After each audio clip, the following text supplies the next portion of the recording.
Bismillahirrahmanirrahim. Assalamualaikum warahmatullahi wabarakatuh. Kita jumpa lagi di channel Simpatisan PKS. Channel yang selalu positif dan optimis. Kita bacakan lagi berita-berita dari sumbernya, dari sumber-sumber PKS. Baik, sekarang kita coba lihat berita-berita dari situs-situs di daerah ya. Kita lihat.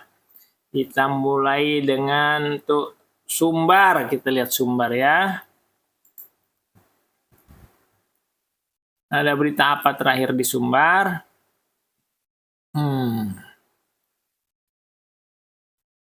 Mana berita paling update? Berita terupdate, nah ini dia ya. Nih, masih terakhir, masih hangat ya, 15 Januari. Kita lihat nih, tentang PKS Sumbar cari talenta muda rekrutmen host podcast TV Sumbar. Kemudian Sekum DPP PKS Sumbar desak Mendagri lantik kepala daerah tanpa sengketa. MK sesuai jadwal. Ya, tunggu apa lagi? Wah, nggak ada sengketanya, tinggal dilantik saja. Segera saja ya, sesuai dengan jadwal. Evaluasi proyek PIK 2, mana nih? Rahmat Saleh tegaskan aspek sosial dan lingkungan harus diperhatikan. Ini 15. Coba kita lihat, baca dulu dari yang paling atas nih ya. Ya, kita lihat berita paling atas tadi, PKS Sumbar cari talenta muda rekrutmen host PKS TV Sumbar.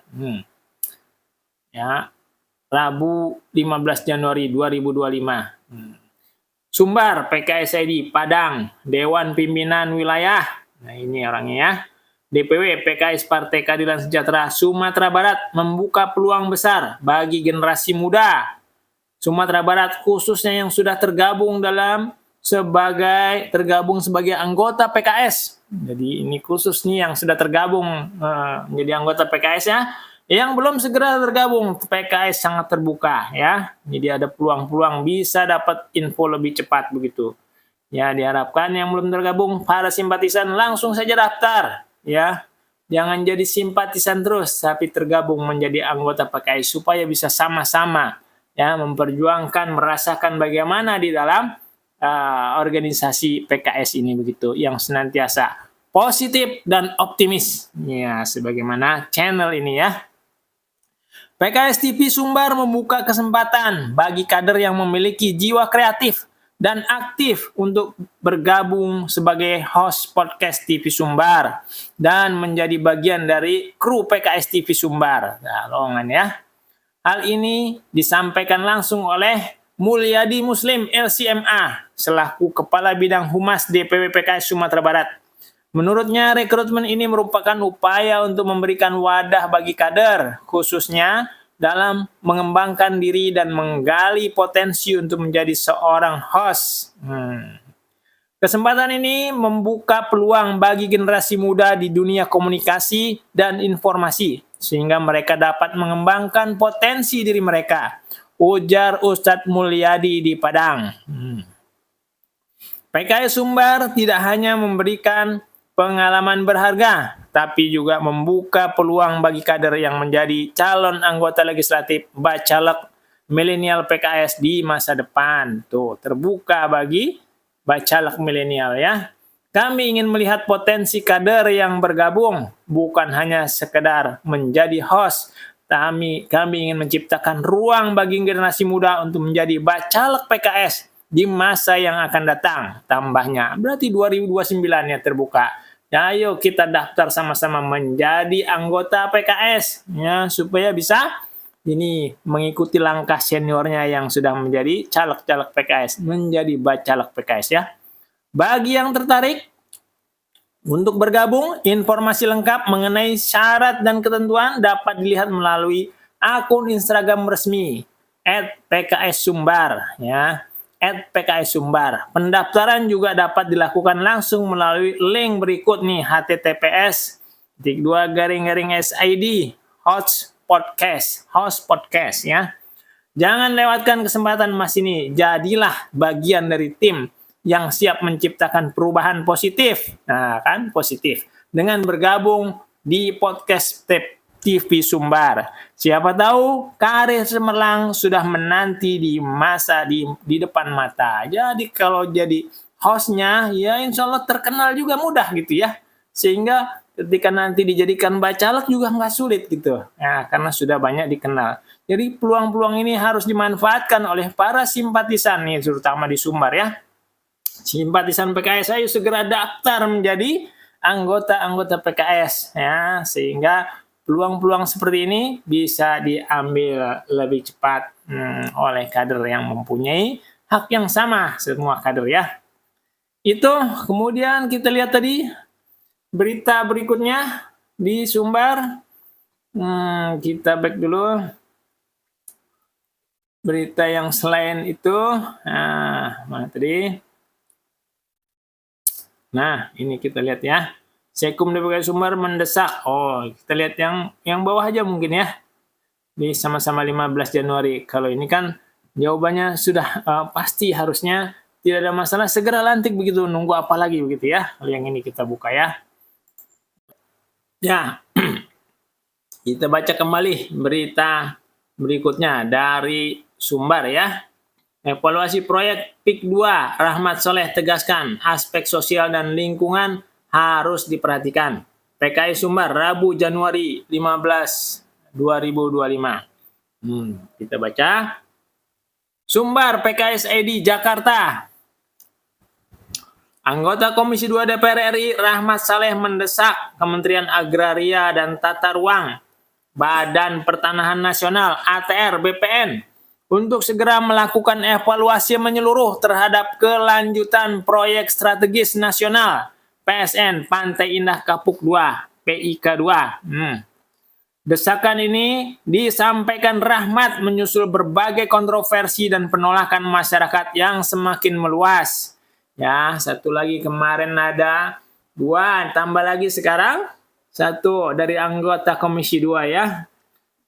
Pak Rahmat Saleh, ya luar biasa, anggota-anggota DPR RI terus ya menyampaikan, mengawal aspirasi masyarakat begitu ya, melayani rakyat, membela rakyat begitu.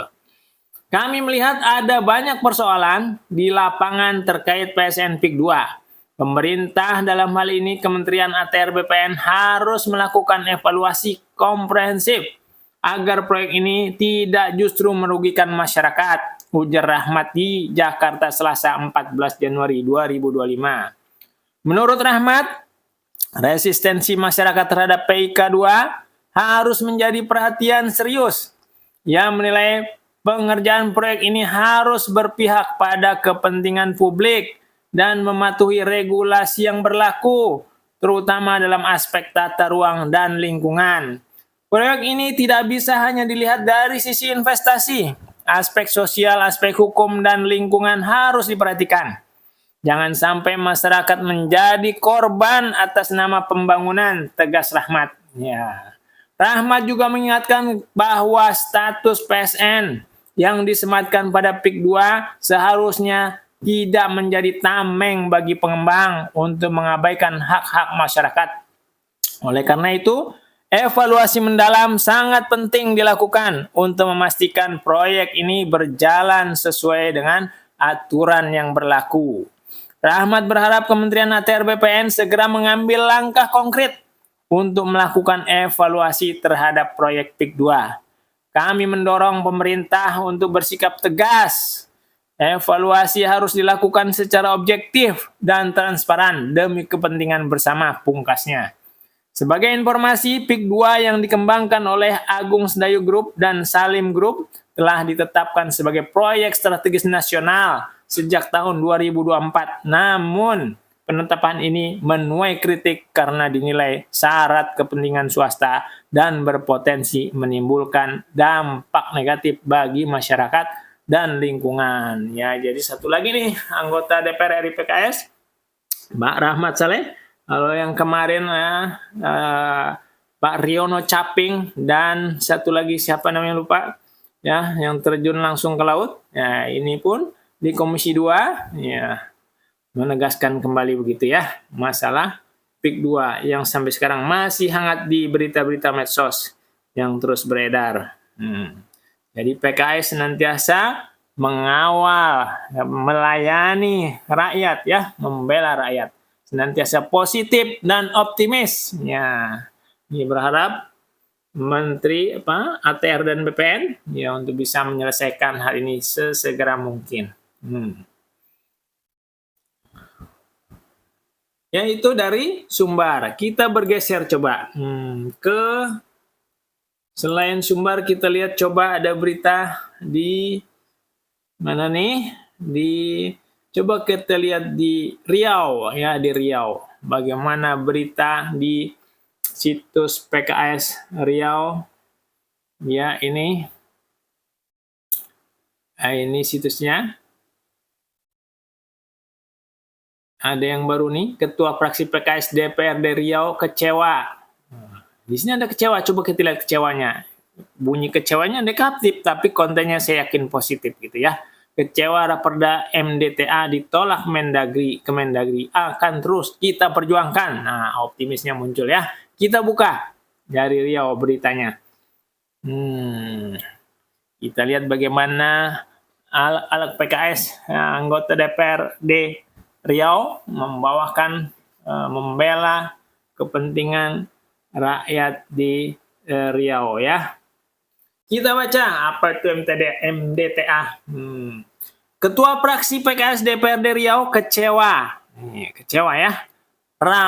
Ranperda MDTA ditolak. Kecewanya karena ditolak. Ya. Kemendagri akan terus kita perjuangkan. 16 Januari 2025. Pekanbaru, Ketua Fraksi Partai Keadilan Sejahtera, Fraksi PKS DPRD Provinsi Riau, Haji Ayat Cahyadi, SSI, MPWK, ya gelarnya double-double ya, mengungkapkan kekecewaannya atas ditolaknya rancangan peraturan daerah Ranperda tentang Madrasah Diniyah Taklimiyah Awaliyah MTDA. Oh iya, jadi sini ya kecewanya karena Raperdanya ditolak untuk yang ini ya oleh Kementerian Dalam Negeri Kemendagri yang diusulkan oleh DPRD Provinsi Riau. Masya Allah ya, terus diperjuangkan ya. Laporan Badan Legislasi Banlek pada sidang paripurna DPRD Riau 13 Februari 2025 tentang Ranperda MDTA ditolak Kemendagri dengan alasan karena MDTA adalah kewenangan kabupaten kota, padahal perda tersebut sangat dibutuhkan sebagai payung hukum bagi guru-guru MDTA, terangnya. Ya, itu dia pembelaan dari alat PKS DPRD ya untuk guru-guru ya di sini. Setelah mendengar laporan Banlek tersebut, tentu saya sangat kecewa. Dan perda MDTA ini hak inisiatif DPRD Riau. Diusulkan karena saat anggota DPRD reses, banyak keluhan yang disampaikan guru-guru MDTA. Madrasah Diniyah Takmiliyah Awaliyah MDTA ya. Banyak nih ya yang keluhan yang disampaikan, mulai dari kurangnya sarana prasarana hingga insentif yang minim dan sering terlambat dibayarkan. Harapannya dengan adanya Perda MDTA menjadi rujukan regulasi bagi Pemprov Riau untuk memberikan solusi bagi guru-guru MDTA lanjutnya. Ayat Cahyadi berkomitmen terus ya memperjuangkan Perda MDTA tersebut. Dirinya juga meminta agar Pemprov Riau dan DPRD Riau mencari solusi. Saya berharap kepada gubernur terpilih nantinya setelah dilantik bersama-sama dengan DPRD Riau mencari solusi untuk aspirasi guru-guru MDTA tersebut, tutur Ayat. Ayat Cahyadi juga mengungkapkan bahwa Raperda MDTA tersebut awalnya diusulkan oleh DPRD sejak tahun 2023, jadi sudah lama usulannya ya, oleh fraksi PKS tentunya di sini utamanya ya, dan diantara yang menginisiasi adalah anggota DPRD fraksi PKS Hajah Mira Rosa SH. Coba itu ya, memperhatikan begini-begini ya, hanya fraksi PKS ya yang bergerak, yang lain saya nggak tahu ya. Begitu. Coba kita lihat berita lainnya. Masih terus diperjuangkan oleh fraksi PKS supaya perdanya bisa diterima oleh Kemendagri. Ya, semoga saja kita doakan Kemendagri bisa terbuka ya menerima perda ini karena sangat dibutuhkan oleh para guru-guru di wilayah Riau khususnya begitu ya. Coba kita lihat berita lainnya. Apa saja di sini? Ya, yang di sebelahnya nih, Samsuri Daris infrastruktur jalan jembatan di Inhil sangat memprihatinkan. Ya, ini masalah. Kemudian potensi illegal fishing. Ketua Komisi 2 DPRD Riau desak Dinas Kelautan dan Perikanan Provinsi Riau lakukan apa tuh bawahnya? Ya, demikian beberapa berita yang sudah kita bacakan.